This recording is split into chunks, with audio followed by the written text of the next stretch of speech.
Tonight on Beyond the District, we see one amazing piano player is inspiring many children. Beyond the District will return in 2 minutes.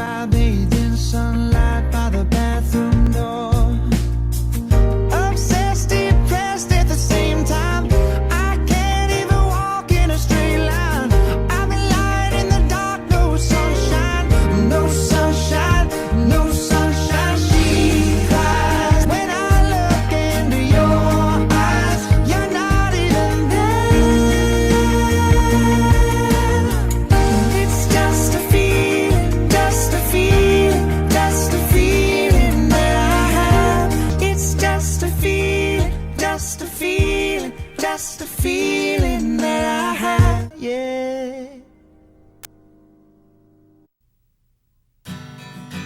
How far would you go to help someone? Would you go to the end of your driveway? Would you cross a street? Would you cross an ocean? Would you go if you could use your knowledge to teach someone? And in the process, maybe learn something yourself. Life is calling. How far will you go? Peace Corps.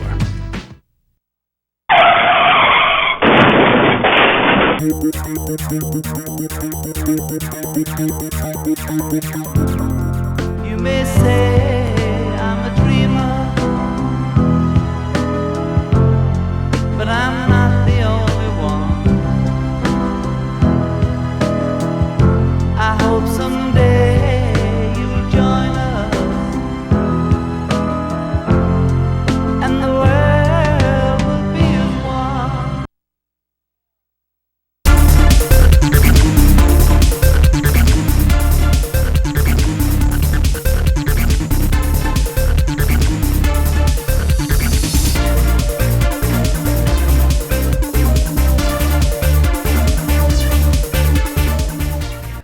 Hello, I'm Ben Cagno, and welcome to TV21's Beyond the District. And I'm Emily Lawson. Later on tonight, we will take a look at one family fighting for the life of one of their family members. But up first tonight, we take a look at the world of music and inspiring story of a Russian concert pianist who found a new audience among American school children. CNN's Nick Valencia reports.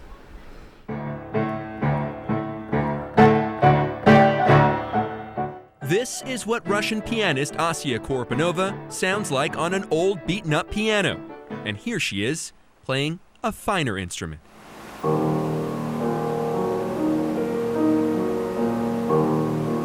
Ever since she was a child, Asya has loved to play the piano. Born in Russia, she came from a family of musicians and gave her first concert at the age of 8. Since then, she has won several awards and played for audiences all over the world. But Asya's passion is playing for young people. She's been performing at U.S. schools. Playing for children is very refreshing and very unusual thing for a regular concert pianist. Children are very honest people. They just experience everything, and they're like sponges. They absorb everything. And the ability to play the music that you love in expectation to make them love that music is priceless. Asya believes music goes hand in hand with art and poetry, and she includes her own works when she plays for children. My phoenix, my close blizzard, sparkling in 1,000 appearances. Asya hopes she will encourage children to learn music and pass it on to future generations. Nick Valencia, CNN, Atlanta. Up next, the family tradition pays off big time. A New York man just won $1 million from a scratch-off lottery ticket. The ticket was a gift from his sister. She gave it to him along with a homemade card to say thank you, and wound up doing much more. Jeff Rusak has the story. This is William Schaffer Jr., and he just won $1 million. This winning cash word scratch-off ticket will net him just over $600,000 after taxes. But Schaffer didn't actually buy the ticket. The ticket was a gift from his sister for helping with her kids. I just help out with my nephew's sports and my nieces and, a little bit financially. Schaffer's sister will often make a handmade card and give a scratch ticket on birthdays, special events, and anytime she wants to say thank you. But when Schaffer scratched his ticket, he didn't quite believe what he was seeing. So I called my sister. I was like, hey, let's go to the store. I think, we might have won $1 million. And she's like, yeah, right. So I'm like, just let me come grab you. So we went down to the 7-Eleven down the street, and I scanned it, and it came up invalid barcode. So I'm like, okay, this is not right. Even the cashier didn't believe what she was seeing. Receipt printed out, and she's like, did you just win $1 million? And I'm like, yep, thank you.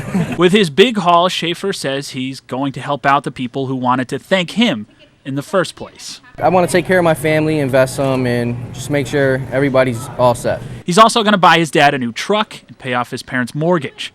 Schaffer will also go on a vacation, where he's not quite sure yet. But he will forever be saying, no, thank you, to his thoughtful sister. Perfect. Congratulations. Now there's a prison in Nevada where inmates are getting used to some cute, fuzzy new cellmates. Ed Pierce explains. The cell that George Green and Terrence Jones share got a little more crowded recently with the arrival of 2 tiny cellmates, Smokey and Feisty. Victor Meaden shares another cell down the hall with 3 cellmates and 3 kittens. All 3 men are here because their lives took a seriously wrong turn. George and Victor are serving time for robbery, Terrence for theft. The kittens haven't had time even for mischief, but they've arrived at a very vulnerable time in their brief lives. They're too small and their immune systems aren't fully developed yet, so we don't want them to stay in the shelter. So we want to actually get them out into foster homes. But there are few such homes available in Carson City, and so they come here. And here they get the kind of care, frankly, they couldn't get elsewhere. Come on. I don't mean to be mean to you guys. Come on. I have to get up at 2 o'clock in the morning to feed them. I have to get up, I have to keep a schedule to keep them fed properly. I have to clean them up. I have to, basically I'm their mom. Basically, it's kind of cool. They're spoiled with a lot of caring and love. That way when they get to a family, they are more people oriented and they can get along a lot easier than they would normally. And the experience brings out a side in these men that often stays hidden behind bars. Oh, she's scared. When you get these guys, it feels like you have, something in your heart. Like you feel a little bit more warmth in your heart compared to, being in the cell. I can't really put it 100% into words, except for that I just feel like, I don't feel like I'm in prison sometimes when I get lost in a few moments with these guys. There you go. There it is. That's what they do. That's what they do all day. This week, here in the yard, the kittens got their first look at the big world outside. In a few weeks, they'll move beyond the fences, hopefully, to loving homes. It will be some time before these men can follow, but the experience may have changed the lives of both. We will be getting out of here better and not bitter. And the kittens are making a great change in our lives as well. They do make a difference, especially the simple fact that we're being somewhat of a mother to them, and it's because they don't have one, so it gives them a chance just like they're giving us a chance. Next, a 13-year-old Kentucky girl is being praised for her kindness. When she saw a young boy being bullied, she did something she thought would lift his spirits, and that moment was caught on video. Gilbert Corsi explains. On an average day off Wheeler Avenue, not far from Churchill Downs, we leave it out here all year long for the kids to play, give them something to do. The neighborhood balls outside Shaylin Hampton's home. Sunday's game brought an unexpected player. No, I didn't know him at all. Just 8 or 9 years old, by guess. The other kids did not play fair. His shoes was like coming apart on the bottom and stuff, flipped back. They weren't what you would call it is designer. So during a break from the game, as that little boy sat by himself, this is what my baby does, y'all. Hampton decided she would help. When she came out of the bedroom, she had a box of shoes in her hands. I was like, what are you doing with those? She's like, they're making fun of a little boy outside, Mom, and he's got holes in his shoes. Because I felt bad. Like, when I was little, when I was his age, I got made fun of. I didn't like that. So, to stop that feeling for someone else, it made me feel good. Hampton's a little bit tomboy and a whole lot of sneakerhead. Her collection could pile as high as the ceiling in her home.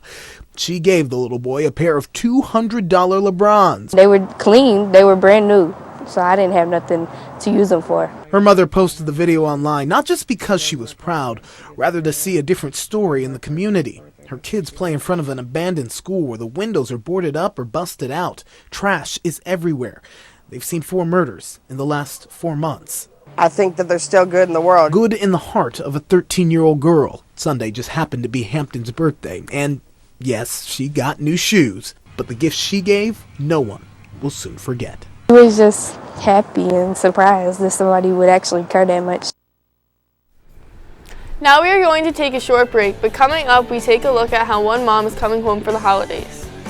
And we also take a look at how a pair of 6-year-olds went out for the ride of their life, on their own.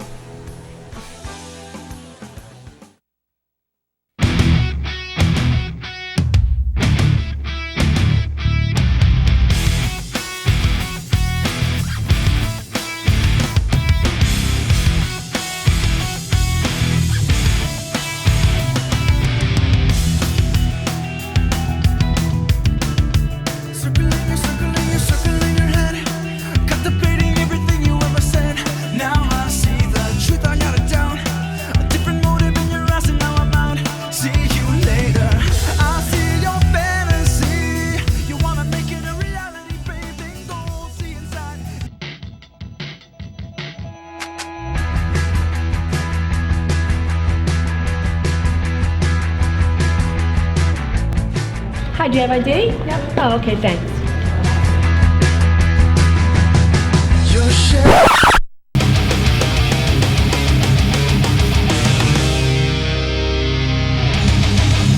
Hi, do you have ID? No, I don't. Oh, well, you can't be in the building without ID. I need to have... It's okay. Excuse me. Yeah, security, please. There's a young man in the building without ID, and he's running away from my post here at call duty.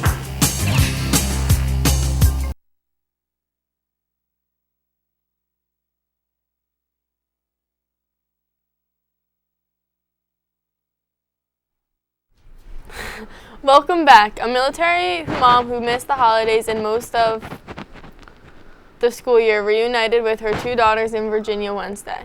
The mother's return, a complete surprise to the kids, but the school was in on the special reunion. Mike Carter-Canine reports. They call Woodley Hills Elementary the School of Smiles. Today there were tears, tears of joy. Rehearsals for a school-wide assembly came to a halt Wednesday afternoon when Michelle Miller surprised her daughters, ages 9 and 7, after more than half a year deployed overseas. Surprise! Melina's birthday is in 2 days. She wanted Mom home for her birthday. Surprise. She's getting it. I missed you. With both parents Master Sergeants in the Air Force, Mom in Jordan for the past 7 months, and Dad, who travels a fair amount as well, it's been a team effort taking care of the girls with a lot of help from about a dozen families here at the school and their church. Thank you guys very much. Thank you guys so much. Woo! Numerous times where last minute I would call someone and say, hey, I need some help. And without a doubt, they were there. It's such a blessing. Children want their parents around, need their parents around, and when they can't have that because they are serving our country, then it's up to the rest of us to step in and do our part to help. Thank you so much. Master Sergeant Miller was welcomed home with hugs, It's good to see you guys. flowers, and photos. It was just amazing to see how the community came together to help raise my family. This was her 3rd deployment, maybe the most difficult for her and her family. Lonely, just me and my dad and my sister. They often spoke on the phone, via FaceTime and Skype. I was just telling you I'd be home soon. But none of that compares to this. Because you get to hug her, kiss her.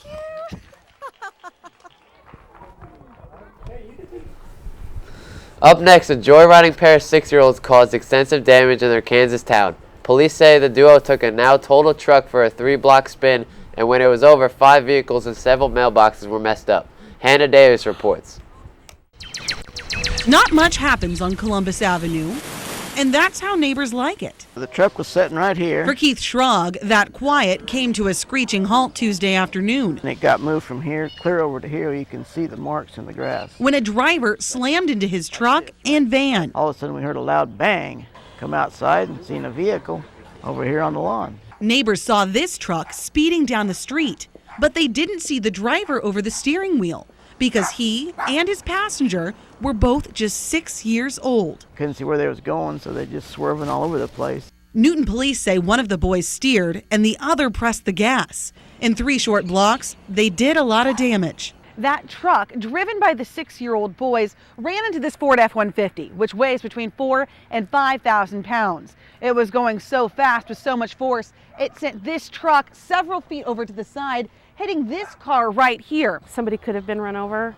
Thank God that didn't happen. Brandy Beer owns 3 of the vehicles the boys hit, but she's just happy everyone is okay. That was our main concern all along, that they are all right. Doctors say the boys only had minor injuries, but maybe even more surprising, neighbors say they have forgiveness on this street too. This will be out of our minds in, a month or so when we get everything taken care of, but it's going to be with those little guys for a while. Now, want to buy Hillary Clinton's car? Well, now you can. A Pennsylvania man is auctioning off Clinton's Oldsmobile. He tells Gene Moose how he ended up with the Democratic candidate's old car in the first place.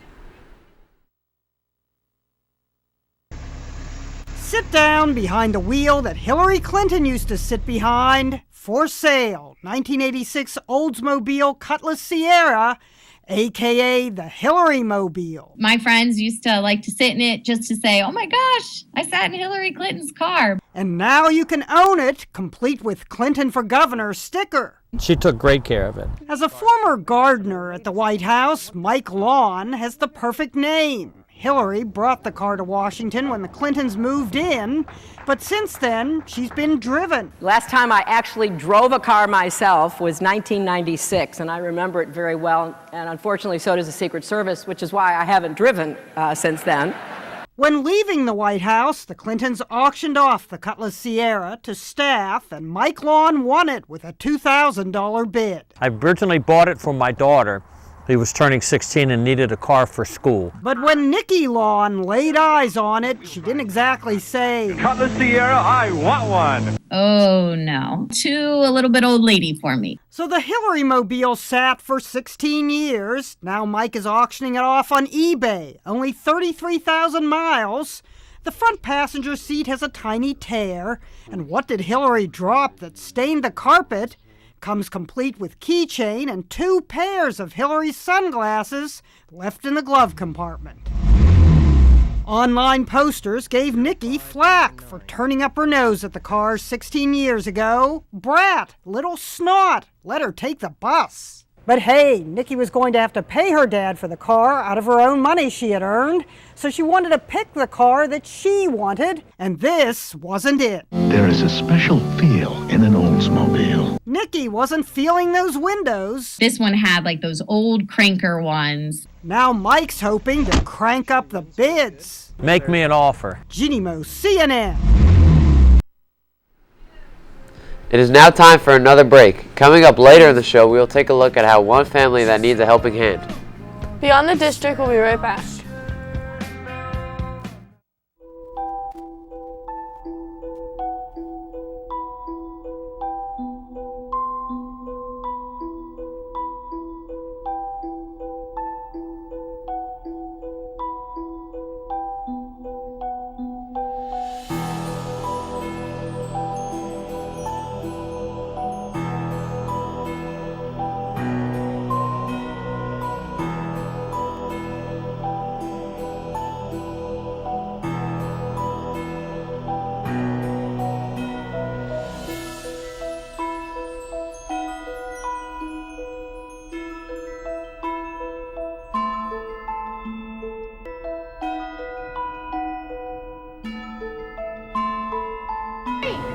You're not Cricky.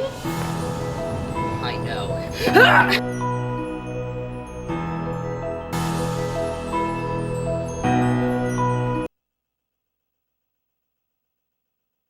For outcasts and rebels, or anyone who just dares to be different.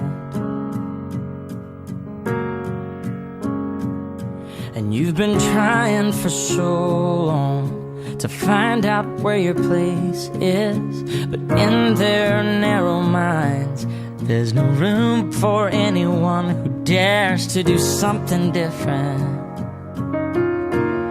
Oh, but listen for a minute.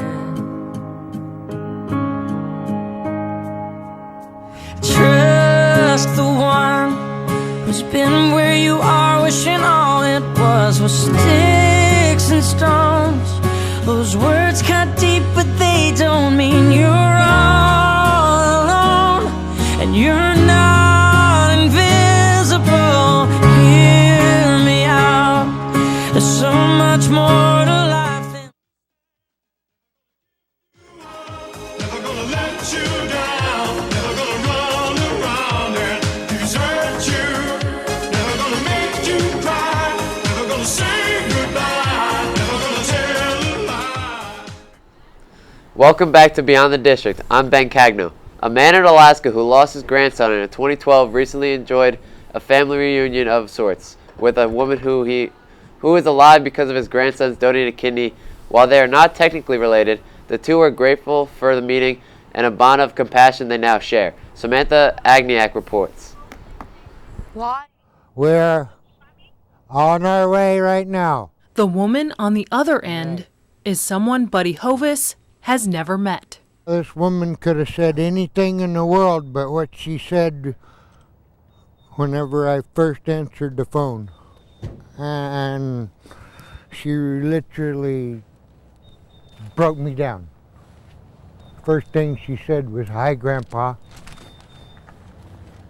It all started when Hovis's grandson AJ was born in 1998 with a rare brain condition.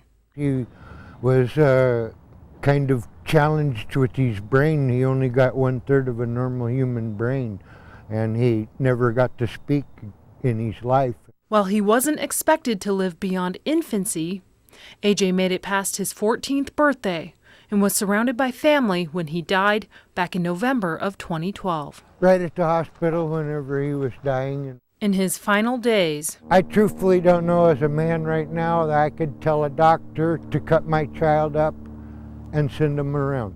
But AJ's organs went on to help others, including a woman Hovis says his family's wanted to meet ever since AJ passed away. How are you feeling right now? It's I don't know. It's a rush. It's a rush. All right. AJ's kidney recipient lives just a short bike ride away from Hovis's home. Minutes later, Hello. How are you doing? I'm fine. a moment Buddy's been waiting for more than 3 years. I owe you my life. I owe my life for your family. Well, you no owe us nothing. I know, but just I didn't owe you, Yeah. but because you're a good person to your grandson. You donate his part of his body, so I know I am the parts of your family now. Thank you, Grandpa. Thank you. A family that now includes Delu Narcy, who was on kidney dialysis at home for 4 years before she received AJ's kidney. I'm so lucky because only 4 years that I'm on dialysis, and some people 11, 10 like that, they're still not waiting for a donor. Come on, Grandpa. Let's sit down and eat. And because of AJ, Buddy and Del can now sit together over a family meal. Okay. Remember, if you have a story you'd like us to cover, or if you have an announcement about an upcoming event, please send it interschool mail, the TV21 at High School East, or you can email us at TV21. Also, be sure to tune in TV21 throughout the day to catch the show. And Toms River Schools today as we bring you stories from around the... Also, please take a look at our website, www.trschools.com/TV21. well, that wraps up tonight's show. For Beyond the District, I'm Ben Cagno. And I'm Emily Lawson. Have a great night.